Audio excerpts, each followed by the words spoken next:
نحمده ونصلي على رسوله الكريم اللهم صل على سيدنا ومولانا محمد النبي الأمي وعلى آله وأصحابه وبارك وسلم۔ میرے معزز خواتین و حضرات، سورۃ الاعراف کے آخر میں اس سورت میں پائے جانے والے بعض وہ مسائل جسے مجھ جیسا کم علم کم فہم بندہ بھی سمجھ سکتا ہے یا بعض اہل علم نے اس کی طرف رہنمائی کی ہے، ان مسائل کو میں عرض کر دیتا ہوں تاکہ ہم لوگ اس سے اپنی زندگی میں فائدہ اٹھا سکیں۔ پہلا مسئلہ، اس صورت میں زیادہ تر مضامین قیامت کے متعلق، آخرت کے متعلق، نبوت اور رسالت کے متعلق ہیں۔ مسئلہ نمبر 2، قیامت کے دن انسانوں کے اعمال کے وزن تولے جائیں گے۔ یہ اہل سنت والجماعت کا عقیدہ ہے، اس میں کسی قسم کا کوئی شک و شبہ نہیں۔ مسئلہ نمبر 3، نماز کے وقت لباس ایسا ہو جس سے سطر بھی چھپ جائے اور صاف ستھرا بھی ہو۔ میلے کچیلے لباس سے نماز پڑھنا مکروہ ہے۔ مسئلہ نمبر 4، شیطان کا پہلا حملہ جو انسانوں پہ ہوتا ہے وہ ہوتا ہے کہ انسان کو ننگا کر دیا جائے، اس کی وہ جگہیں، وہ مقامات جو چھپانے کی چیز تھی اسے کھول دیا جائے، جیسا کہ جنت میں اس نے حضرت آدم اور حضرت حوا سے کیا، اور اب بھی ہماری نئی تہذیب میں یہی کچھ ہو رہا ہے کہ آزادی اور پھر دوپٹے کا اختتام، پھر لباس چھوٹے ہوتے ہوتے نوبت یہاں تک آ پہنچی کہ انسان اور انسانیت کو اس شیطان نے ننگا کر دیا ہے۔ مسئلہ نمبر 5، ایمان کے بعد سب سے پہلا فرض وہ شرم گاہوں کا چھپانا ہے، ستر پوشی ہے۔ مسئلہ نمبر 6، نیا لباس پہن کر پرانا لباس صدقہ کرنے کا بھی بہت بڑا اجر و ثواب ہے، اس میں ہمیں سستی اور غفلت نہیں کرنی چاہیے۔ مسئلہ نمبر 7، اللہ فرماتے ہیں کہ تقوی کا لباس بہتر ہے، یعنی ظاہری لباس کے ساتھ ساتھ باطنی لباس تقوی، اللہ کا خوف، خشیت، اس کا ڈر، اس کی بھی ضرورت ہے۔ مسئلہ نمبر 8، بے علم، بے عمل، جاہل لوگوں کی تقلید حرام اور منع ہے، جیسا کہ کافر لوگ کہتے تھے کہ جس پر ہم نے اپنے باپ دادوں کو پایا ہم وہی کریں گے، یہ منع ہے۔ مسئلہ نمبر 9، اہل علم، فقہا، مجتہدین کی تقلید، یعنی ان کی قرآن و حدیث کی تشریحات کو ماننا عین عبادت ہے اور ہدایت کا راستہ بھی ہے، گمراہی سے بچنے کا راستہ بھی ہے۔ مسئلہ نمبر 10، ہر عمل افراط اور تفریط سے پاک ہونا چاہیے، نہ اس میں تشدد اور نہ بالکل نرمی، ایسا نہیں، اعتدال کا راستہ اختیار کیا جائے۔ مسئلہ نمبر 11، نماز میں ستر پوشی یہ فرض ہے، اس کے بغیر نماز نہیں ہوتی، الا یہ کہ عذر ہو کہ انسان کو لباس دستیاب ہی نہ ہو، تو پھر جو فقہاء کرام نے نماز پڑھنے کے طریقے بتلائے ہیں پھر ان طریقوں کو اختیار کیا جائے۔ مسئلہ نمبر 12، ایسا عمدہ اور صاف لباس نماز میں ہونا چاہیے جیسا لباس انسان پہن کر اپنی محترم اور معزز پروگراموں میں، تقاریب میں جانا پسند کرتا ہے، اسی طرح کا لباس اللہ کے دربار میں پہن کے آنا چاہیے۔ مسئلہ نمبر 13، بقدر ضرورت کھانا پینا فرض ہے، لیکن بلا ضرورت کھانا پینا ناجائز اور اسراف ہے۔ مسئلہ نمبر 14، تمام اشیاء جو اللہ نے پیدا کی ہے ان میں اصل اباحت ہے، کسی چیز کے حلال ہونے کی دلیل تلاش کرنے کی ضرورت نہیں، ہاں یہ دیکھنا ہوگا جن چیزوں کے حرام ہونے کی دلیل موجود ہے اسے چھوڑنا ہوگا۔ مسئلہ نمبر 15، اچھا لباس، اچھا کھانا یہ شریعت میں منع نہیں ہے، لیکن صرف یہی مشغلہ نہ ہو، یعنی اچھے کھانے اور اچھے لباس اور اچھے مکان اور اچھی سواری کی تگ میں لگ کر احکام شریعت کو بھول جانا یہ مناسب نہیں۔ اگر اللہ جل شانہ اپنے فضل سے وسعت فرما دے تو اچھی چیز کا استعمال منع نہیں ہے۔ مسئلہ نمبر 16، احکام شریعت میں آسان عمل کو اختیار کرنا چاہیے بشرطے کہ وہ خلاف اولا نہ ہو۔ مسئلہ نمبر 17، دنیا کی زندگی میں زندوں سے جب ہم مخاطب ہوں، ان سے ملیں تو السلام علیکم کہیں، یعنی شروع میں الف لام ہو السلام علیکم، اور آخرت یعنی جنت میں سلام علیکم کہنا بہتر ہے، جیسا کہ یہ عبارات قرآن و حدیث کے اندر واضح ہیں۔ اہل قبور کی زیارت کے لیے دونوں قسم کے الفاظوں کا استعمال جائز ہے، السلام علیکم اور سلام علیکم دونوں طرح کے الفاظ آتے ہیں۔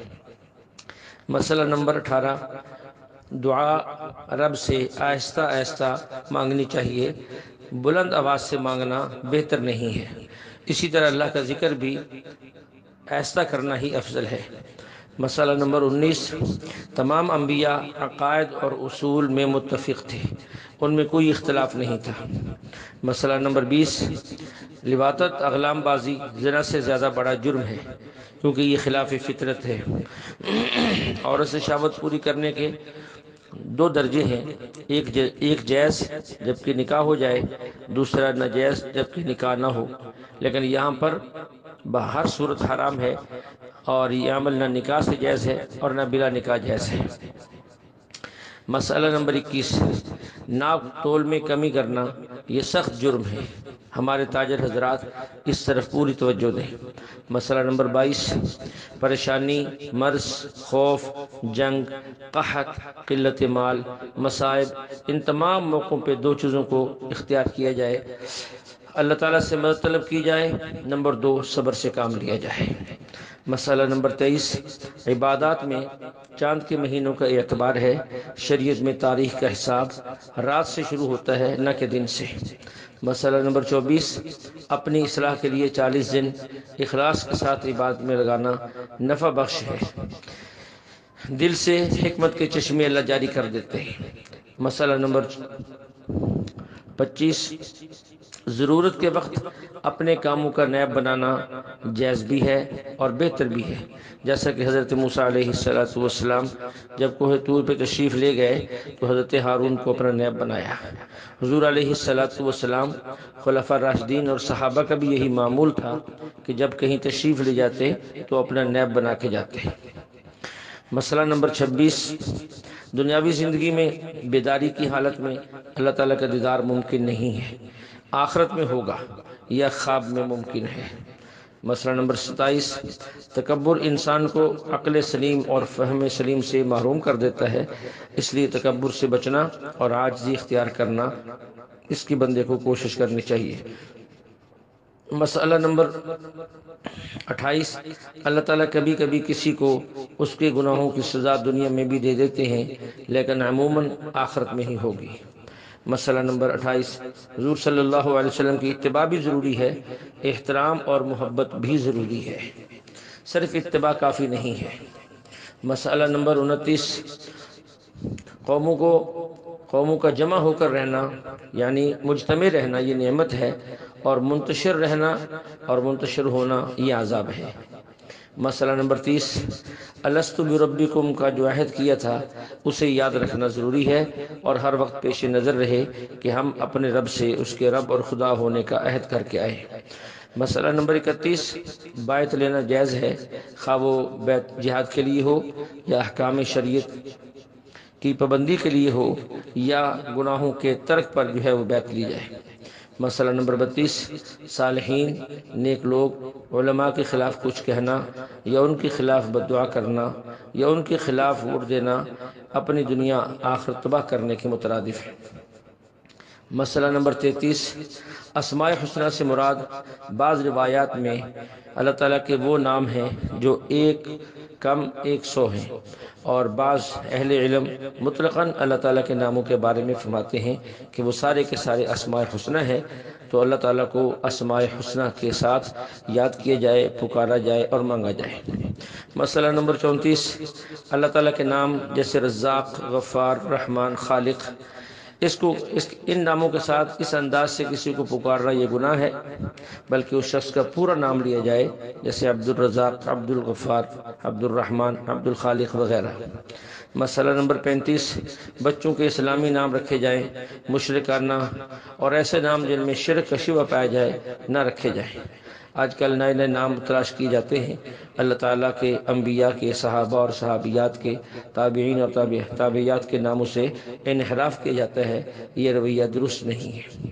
مسئلہ نمبر 36، تلاوت کے وقت خاموش رہ کر سننا واجب ہے، خواہ نماز میں ہو خواہ یہ تلاوت خارج نماز میں ہو۔ مقتدی امام کے پیچھے قرات نہیں کرے گا۔ جس طرح ایک اذان پورے محلے کی نمازیوں کی طرف سے کافی ہو جاتی ہے، ایک اقامت پوری مسجد کے نمازیوں کی طرف سے کافی ہو جاتی ہے، ایک سترہ پوری سینکڑوں ہزاروں بلکہ لاکھوں مقتدیوں کی طرف سے کافی ہو جاتا ہے، اور جمعے کا ایک خطبہ خطیب کا سارے نمازیوں کی طرف سے کافی ہو جاتا ہے۔ اسی طرح اللہ کے نبی کے فرمان کے مطابق امام کی قرات مقتدی کی طرف سے کافی ہو جاتی ہے۔ مسئلہ نمبر 37، اللہ تعالیٰ کا ذکر بھی آہستہ آہستہ عاجزی کے ساتھ ہونا چاہیے، بلند آواز سے ذکر کرنا مناسب نہیں ہے۔ مسئلہ نمبر 38، سورۃ الاعراف کی آخری آیت آیت سجدہ ہے۔ پورے قرآن پاک میں 114 سجدہ کی آیات ہیں۔ ہر آیات سجدہ پڑھنے اور سننے کی وجہ سے سجدہ تلاوت لازم ہو جاتا ہے۔ اس کا طریقہ یہ ہے کہ انسان کھڑا ہو یا بیٹھا ہو، اللہ اکبر کہہ کر سجدہ میں چلا جائے، 3 تسبیح پڑھ کر اللہ اکبر کہہ کر اٹھ جائے، سلام پھیرنے کی ضرورت نہیں ہے۔ اس طرح یہ سجدہ تلاوت ادا ہو جاتا ہے۔ اللہ جل شانہ سے دعا ہے اللہ جل شانہ ہمیں کلام مقدس کو سمجھ کر عمل کرنے کی توفیق عطا فرمائے۔ السلام علیکم ورحمۃ اللہ وبرکاتہ۔ اس درس کے آخر میں ایک مسئلہ بیان کرتے ہوئے 114 سجدوں کا ذکر ہو گیا ہے، جبکہ 114 صورتیں ہیں، سجدہ کی آیات صرف 14 ہیں۔ اس کی تصحیح کر لی جائے۔ السلام علیکم۔